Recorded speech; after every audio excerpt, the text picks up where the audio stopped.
It's literally unicorns, fairies, and vampires, man. I'm like, there are ones. Sign me up. Sign me up. Hello, lovelies. I'm Natasha, holding up a book, and you're watching Clutches Pearls, the corner of the internet where we sip on pop culture and spill the tea. Today, we're talking about none other than Hannah Murray's The Make-Believe, released on the 23rd of June this year. Let's get into why you should read the book, why you shouldn't, and what I thought. So let's get into the general reasons why you should check out this book. Beautiful writing, great pacing, wonderful character immersion. You truly follow this character through a journey of descent into a form of psychological breakdown. And it's not a jarring experience. It happens as slowly and innocuously as though you were there going through it with her in the first person. So it's a very clear message. It's a journey. It doesn't get diluted or confusing about what you're talking about. You know, some of these femcel books where they go into this sort of detour into mental health leave you feeling really jarred and confused, and it's not that enjoyable. This is both immersive, magical, but also it has this effusive nature where you feel her personality throughout the book, and I thought that was very well done. Either she or her team, or because you know all the celebrities have like ghostwriters and editors, and even with that big team, people seem to fail. And oh my God, don't bring me struggles when I'm reading a book. Just let it be pleasant, and it achieves that. So for that reason, I would definitely recommend giving it a look. Also, the audiobook is really lovely. It's so lovely to hear a book read in a British accent. You just listen to it and you're like, oh, I feel so clever. I feel so clever. It does have some celebrity infusion, although it doesn't, like when you read Lena Dunham's Famesick, you can see the book is so fame-centered. There's lots of names dropped. It often doesn't even feel about her internal world more than her external experiences. This book is the opposite.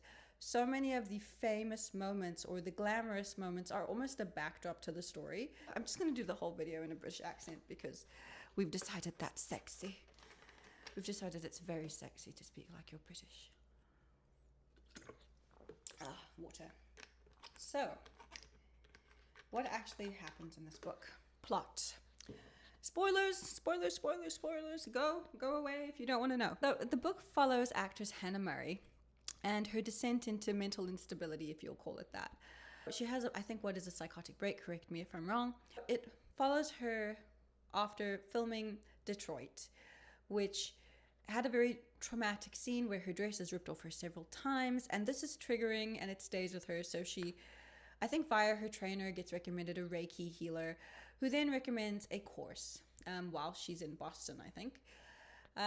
From here, she gets slowly immersed into a healing organization or cult, as it's later inferred in the book down the line. It's kind of a parallel of her mental health, her personality, internal struggles, and vulnerability as she is sucked into this machine that eventually almost pushes her to the brink, and she lands up sectioned, which means she's committed because she needs help to get her mental stability back. And it then follows her slow re-immersion back into the world with revised views and more self-reflection, and ends kind of at a point where she explains that the healing is kind of a continuous thing. Getting over this is not ever going to be complete, but she's almost found a level of stability where she can continue. So it's not a perfect ending. It's not a bow, ribbon, tied, done deal, which makes it all the more real. The fact that she doesn't name drop excessively. I mean, I couldn't even find her love interest on the internet. She refers to her character Sam. You can't find Sam. I couldn't find Sam. I'm like, who is Sam? So she has a tumultuous relationship as well with a friend of hers, which causes her a lot of pain. She then also, in her state of mental fragility, develops this, I want to say obsession, but a fixation on the healing group leader, Steve, who she talks about for a good portion of the book. And then a very large portion of the book is spent on exploring the magical, euphoric feelings of what happens when you join this healing group, how enlightening it is. It's literally unicorns, fairies, and vampires, man. I'm like, there are wands. Sign me up. Which brings me to my criticisms of the book, which maybe not criticism, but my personal observation and impression, which is what a memoir is for, right? You don't read this book because she's an anonymous person that's gone through this experience. You read it because she's a famous actress who was on Game of Thrones, Skins, Detroit, Charlie Says. You know she's famous and you want to know more. You want an impression of this person. And, many celebrities do this for a lot of reasons. Some for a career reboot, some for a career redirective. Hannah Murray, please write more books. But because it's not just a fictional story and because it's a memoir, I almost feel compelled to comment on this. A few impressions that I got from the book, my opinions. The first being, if you have ever watched Skins, the teen series, maybe akin to like the early days Euphoria, although God, not as, let's not talk about Euphoria. Cassie was a girl who suffered from mental health issues, airy, floaty, magical. She'd just been released from a mental hospital for ED tendencies. I don't know what the correct PC term on the internet is. Now, Hannah Murray also admits to struggling with, eating problems. I kind of read it and I immediately got the impression that I was reading Cassie's follow-up story. And I know they did like a Skins reboot, Pure, and there was even a scene in Skins, sorry to jump around, where Cassie's reading a book to one of the other characters. And I was like, oh my God, this is just like Skins. And I'm sure she would hate to hear that because actors evolve and they want to distance themselves from their first character. But I felt like I was reading the reboot to Cassie's story, and I wondered how much of herself had actually gone into that character. Who knows? Who knows? It's just my opinion.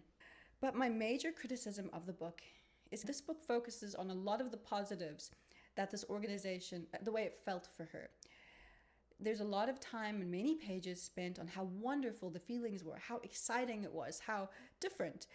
Very much less on how it negatively impacted her. I mean, I almost feel like she soft landed into refuting and denouncing the organization, which is probably true to life. Maybe she legally isn't allowed to point a finger, but more easily than any famous person, you could look up the organization. It almost, it felt to me like if their main purpose was to get her to perpetuate the message into public society because she was famous, she's kind of done that.